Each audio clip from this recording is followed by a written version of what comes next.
नवरात्रि की शुरुआत हो चुकी है। नवरात्रि भारत में सबसे ज़्यादा मनाए जाने वाले त्योहारों में से एक है। यह सिर्फ उपवास, गरबा और भक्ति के बारे में नहीं है। इस त्योहार को आध्यात्मिक चिंतन, पवित्रता और खुद में बदलाव लाने से भी जोड़ा जाता है। यह ऐसा पर्व है जिसमें हर मनुष्य अपने अंदर सकारात्मक बदलाव लाने की कोशिश करता है। शरद ऋतु के आगमन के साथ प्रकृति हरी भरी और प्रफुल्लित हो जाती है।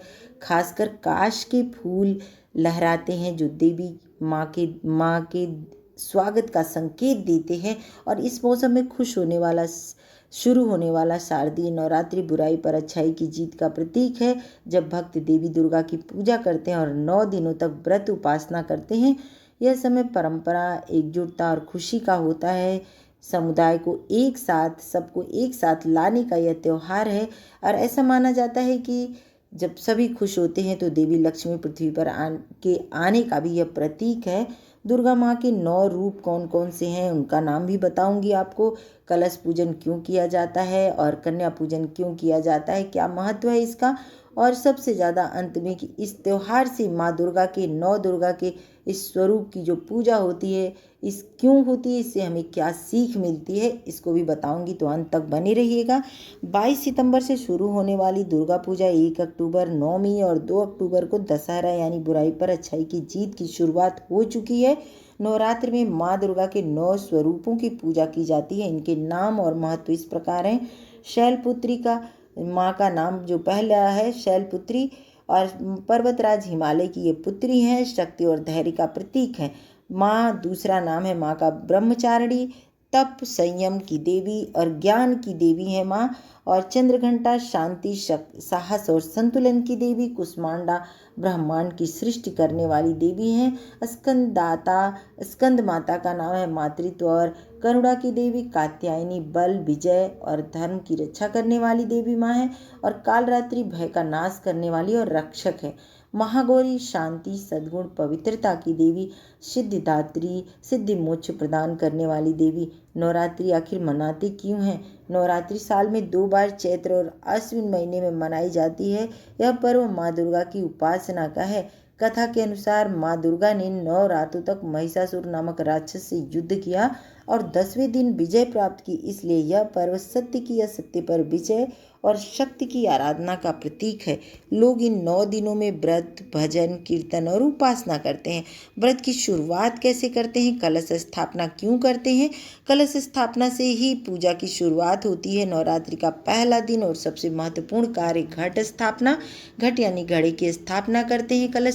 कलश को ब्रह्मांड का प्रतीक माना जाता है। हिंदू धर्म में कलश को ब्रह्मांड का प्रतीक माना जाता है। इसमें भगवान विष्णु, शिव, दुर्गा और सभी देवताओं का वास माना जाता है। नारियल, आम्र पल्लव यानी आम के पत्ते, जल और मिट्टी से भरा हुआ कलश शुभता, समृद्धि और ऊर्जा का प्रतीक होता है। इसे स्थापित करके घर में माँ दुर्गा का पूजन और आह्वान किया जाता है। अब कन्या पूजन क्यों करते हैं? 9 दिन तक पूजा पाठ कर लिया, उपवास कर लिया, घट स्थापना कर ली, पूजा कर लिया, सब कुछ कर लिया। अब उसके बाद जब माता की विदाई का समय आता है तो कन्या पूजन किया जाता है। आखिर कन्या पूजन किया क्यों जाता है? नवरात्रि के अंतिम दिनों अष्टमी, नवमी पर कन्या पूजन यानी कन्या भोज, कन्याओं को भोजन कराया जाता है, सुरुचिपूर्ण भोजन कराया जाता है। मान्यता है कि कन्याएं माँ दुर्गा के रूप में 9 रूपों का ही प्रतीक है। 2 से 10 वर्ष की कन्याओं को आमंत्रित करके उनका पूजन किया जाता है और उन्हें भोजन, पूड़ी, चना, हलवा खिलाया जाता है। इसमें माँ दुर्गा प्रसन्न होती हैं और घर परिवार में सुख समृद्धि आती है। दुर्गा पूजा से हमें क्या सीख मिलती है? सत्य और धर्म की विजय होती है। असत्य और अधर्म पर, सत्य की असत्य पर और धर्म की अधर्म पर विजय होती है। साहस और शक्ति का महत्व जीवन में आवश्यक है। स्त्री शक्ति का सम्मान करना चाहिए। एकता और भक्ति से बड़ी कठिनाई पर विजय पाई जा सकती है। बुराई चाहे कितनी भी शक्तिशाली हो, अंततः उसका नाश निश्चित है। अंत में यही कहना चाहूँगी कि स्त्रियों की इज्जत करनी चाहिए। बच्चों को एक दिन कन्या पूजन करने से यह समस्या सॉल्व नहीं हो जाएगी। बेटियों को सम्मान देना है, बेटियों की इज्जत करना है और जो कुपात्र लोग हैं उनसे बेटियों को बचाना है। अगर यत्र नार्यस्ते पूजयन्ति रमन्ते तत्र देवता, जहाँ पर स्त्रियों की नारियों की पूजा की जाती है वहाँ पर देवता का वास होता है। धन्यवाद। हैप्पी दुर्गा पूजा और हैप्पी दशहरा।